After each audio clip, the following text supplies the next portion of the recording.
sou o Matheus, e é sempre muito bom estar aqui. And that's all the Portuguese I got for now. So we're here to talk about web performance and the intersection of that with human sciences. That's me. I'm a staff software engineer at Medallia. I'm part of the React Summit committee. I'm a GD in performance, and you can find me pretty much everywhere as Y Combinator. Yeah, I'd like to start by sharing a bit with you on the why behind this talk. And for that, I actually need your help. So if you were to think about what does it mean to be fast when we're talking about websites or apps, what would you say? Or even better, if you had to summarize that in one word or one single metric, what would you go with? For that, I have this QR code, and I would really love if you could scan it in the next few seconds. Yeah, and let me know your opinions. Is it about load time, or about smoothness, or something else, or some certain FPS rates, or yeah. By the way, 30 seconds sounds like not so much time, but when you have to make small talk at the stage, yeah. I still see some cameras, people are still inputting. Cool, so we can move forward.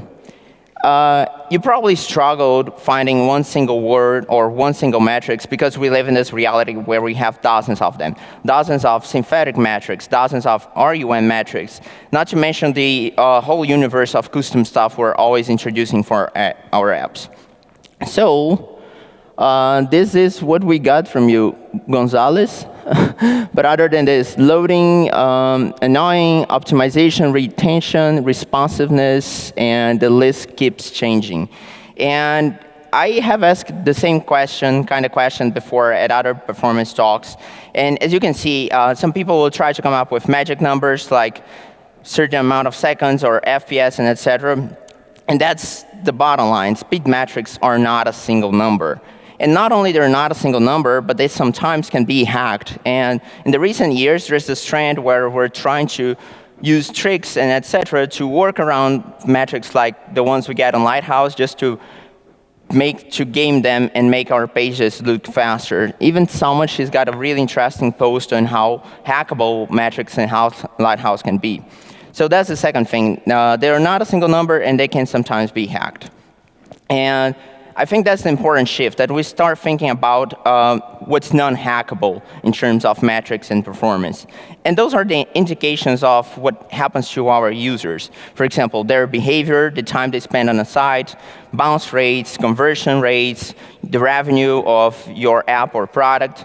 But also, unfortunately, those are fairly private data that you usually cannot share on Twitter or on a talk on a stage.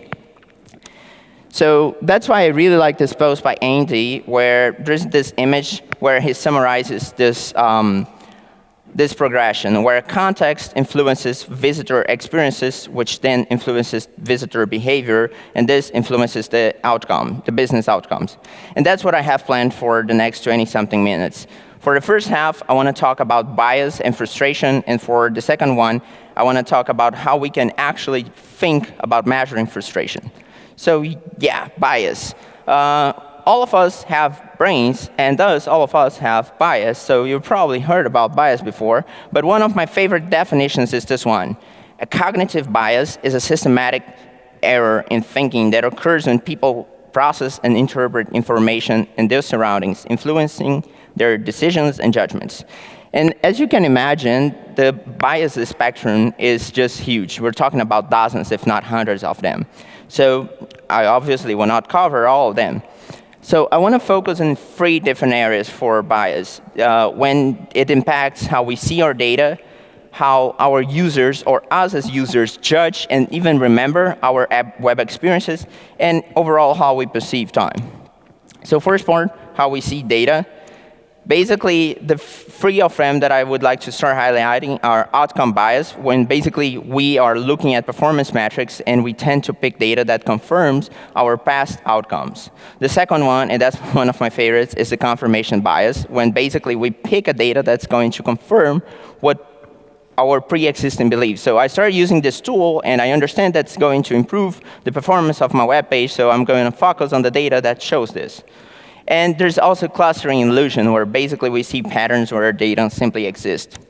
But the one that I think it's more important to address is what's called survivorship bias. And it's basically a kind of sampling bias that happens when we concentrate on entities that passed a certain selection process. And I think the best way to actually introduce this is this case study by the YouTube team from back 2012. So it's called Page Rate Matters, and they talk a lot about a project called Feathers, where they implemented a bunch of techniques to optimize YouTube performance. And the interesting thing is that after they were done and rolled out these metrics, rolled out these changes, all of their previous metrics got worse. So they did a bunch of things that would make sense to improve things, but they got worse metrics. And that's the amazing part. Upon further examination, what they realized is that now people from different parts of the globe, including Southeast Asia, parts of Africa, South America, and even remote parts of Siberia, before it took them 20 minutes to even load YouTube. So people would not load at all. They would not watch videos at all in certain parts of these regions. And with the improvements they did, things started happening in 2 minutes, which was still very, very bad, but people for the first time had a chance to go through the full journey. And that's why they had poorer metrics. And the reason why I'm talking this all is because there's just a wide range of things that could be simply filtering out people of our experiences. The first ones are devices and bandwidth. So for example, certain countries, the way they adopted internet are just so different. Like Nigeria, the internet adoption there skipped most of the computers era and went straight to low-end smartphones. So the situation there is just really different. And when we're talking about devices, we also have to talk about how much it takes to even parse JavaScript on certain devices. I don't expect you to read all of this, but this was a case that Adi Osmani basically had a few years ago, where he would check the time it took to process 1 megabyte on JavaScript, going from high-end devices to low-end. And you can see there's just a discrepancy here. Also bandwidth. So for example, we can see that different parts of the globe have very, very different realities when it comes to accessing internet. Things that are very, very basic for us these days, like 5G or 4G, are still minority in a bunch of countries. And even when we're talking about the same technology, like LTE connection, it can mean really different things depending on where you are in the globe.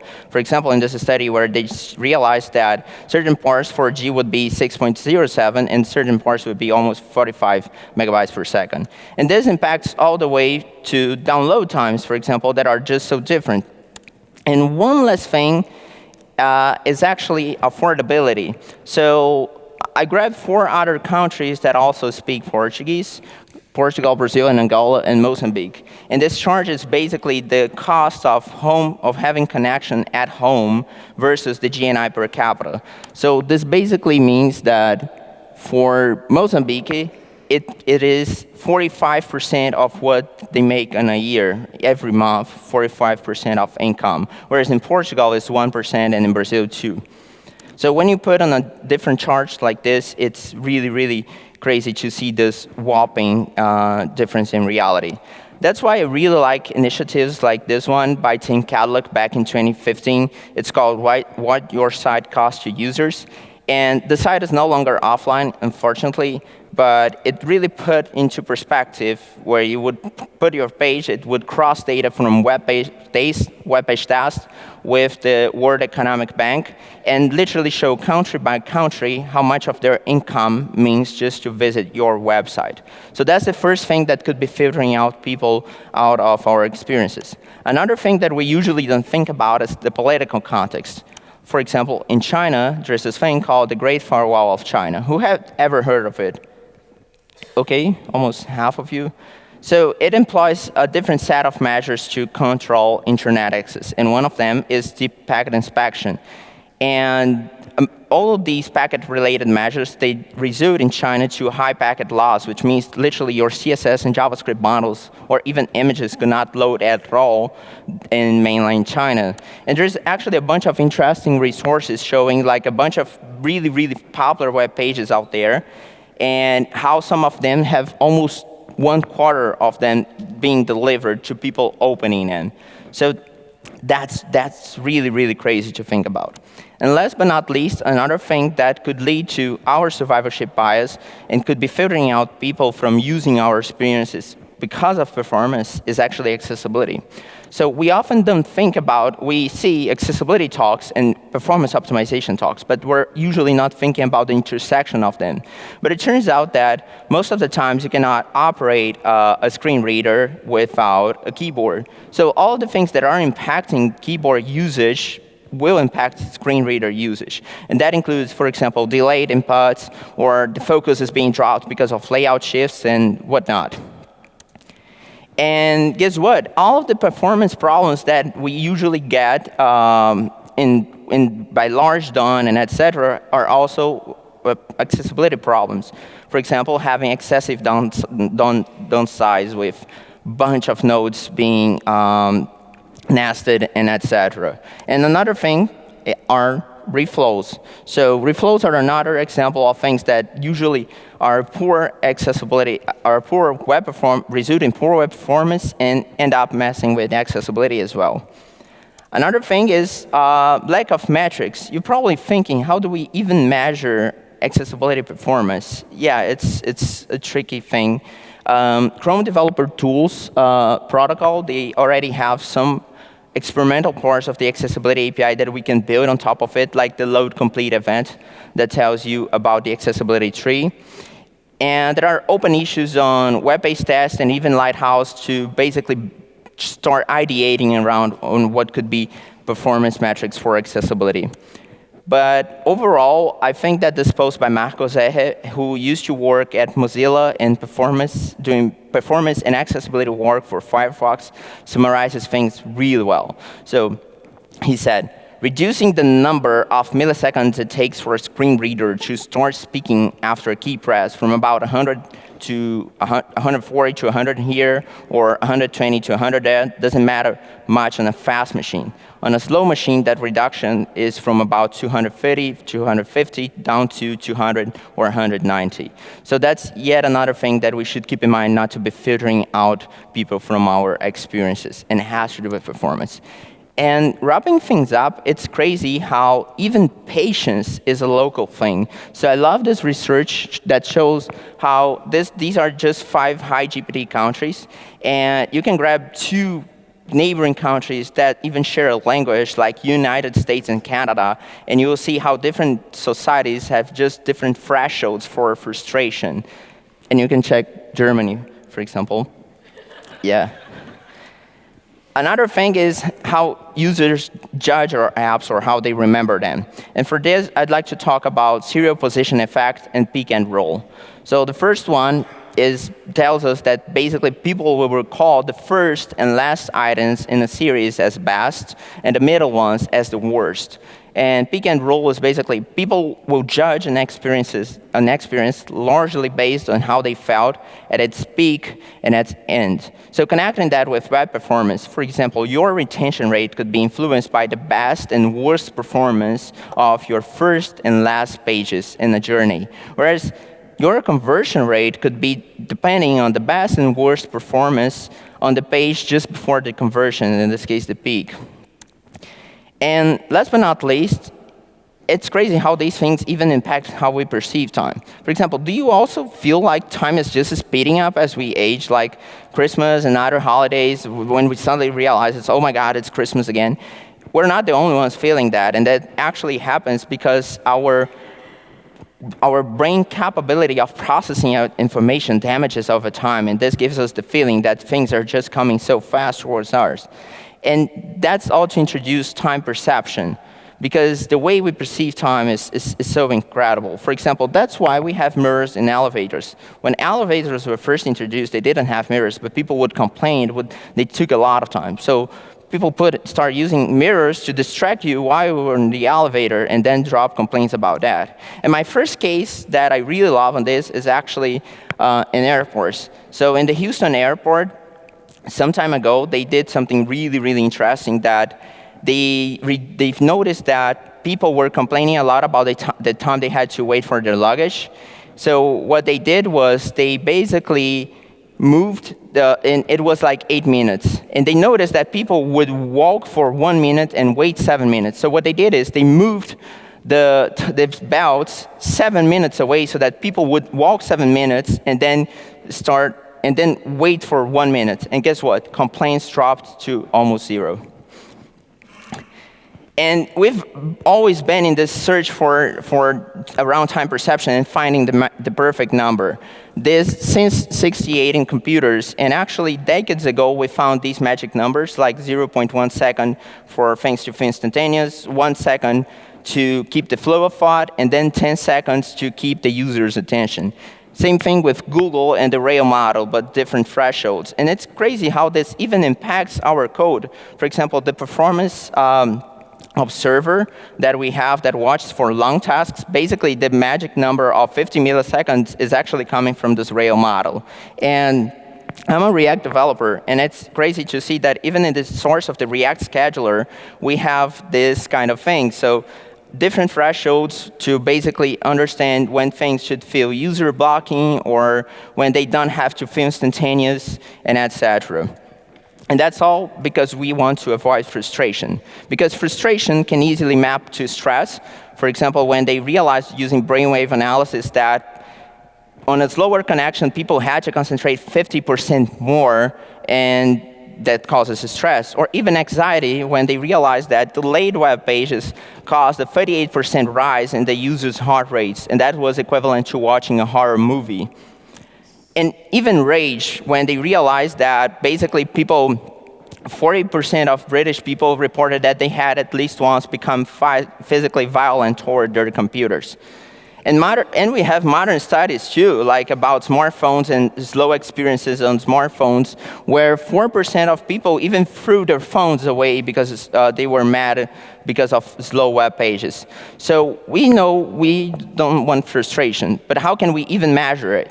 So first thing we can do is ask the users, and Wikipedia actually did this kind of study not long ago, and it works, but not always, because first you need active engagement from the users. The second thing is it's really hard to design this popover with a survey and etc. in a way that you can make the users to choose to answer things for you or increase self-selection. And also you're prone to two other problems, selection bias and what's known as Hawthorne effect. So selection bias is basically when you don't achieve proper randomization when sampling data. And the second one, Hawthorne effect, is basically people will change their behavior just because they know they're being monitored and watch it. Another thing you could do is also effective computing, which is a whole area of CS that is about using all sorts of technologies like heart waves monitoring or brain waves monitoring or even eye tracking. Yeah, there are eye tracking libraries on GitHub. But let's be honest, we'll not start using these. So we can use things like behavior analysis. For example, monitoring rage clicks, which are basically the digital equivalent of cursing to release frustration. So with rage clicks, we've always been there in the situation where we're trying something, maybe the main thread is even blocked, or things are happening, but we just don't have visual feedback, so we keep clicking it. But also, how we scroll tells a lot of things. For example, there's this thing called random scrolling that is basically rapid scrolling, often through large chunks of text. And this indicates that users are on the hunt for their next step. And also, people have limited attention spans, so scrolling feels like extra work. So when this happens, it basically means that your users could be about to start losing hope on your page. That's why we have so many optimizations around above-the-fold content, like, for example, doing SSR for what's above the fold or trying other techniques.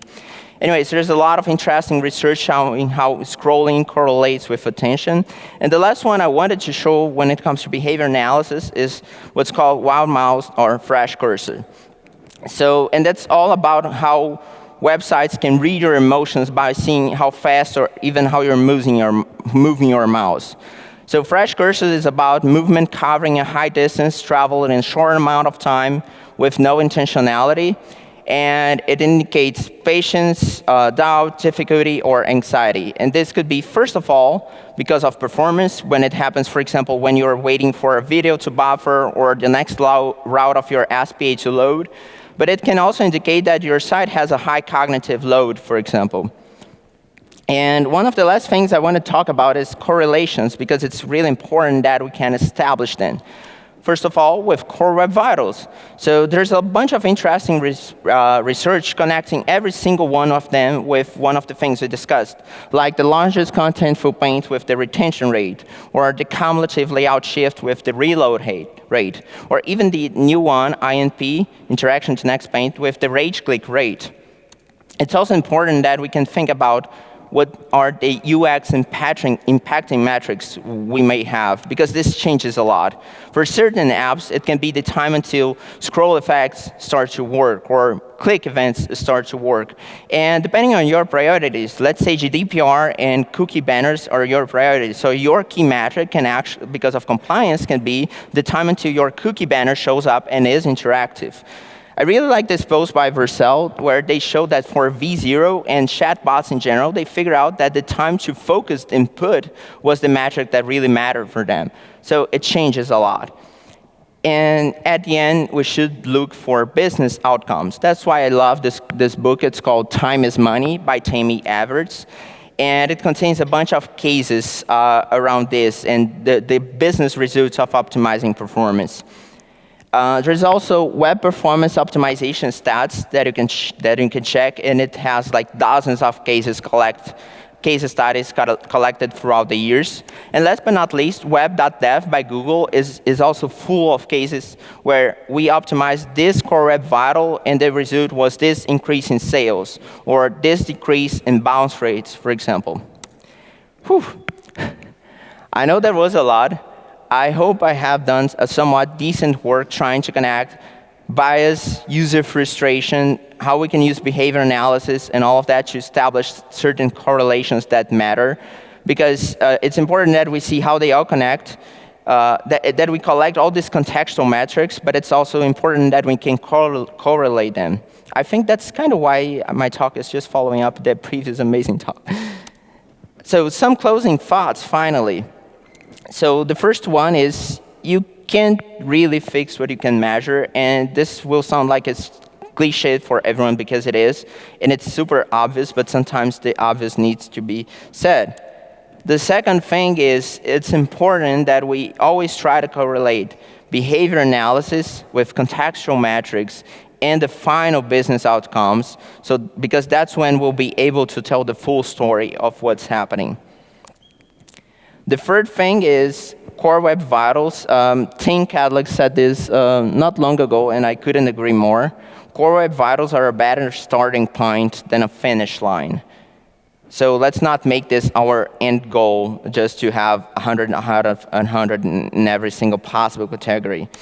And another thing is when we acknowledge, or when our app or our page is able to acknowledge that certain expectations were not met, that does alleviate negative perception.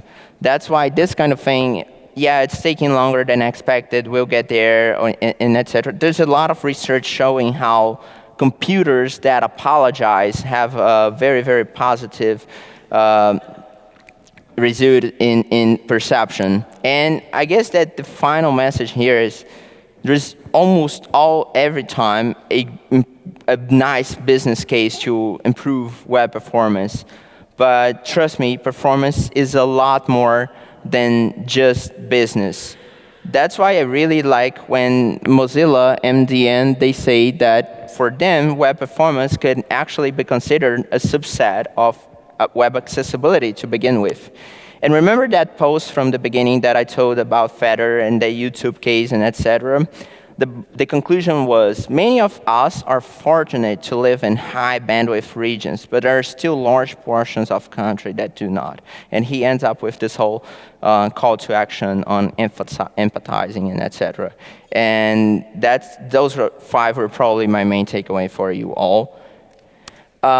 You can check the slides with all the references, all the papers, and etc. in this QR code. Plus, I have a lot of other sessions talking about internals of tools and how the browser works and etc.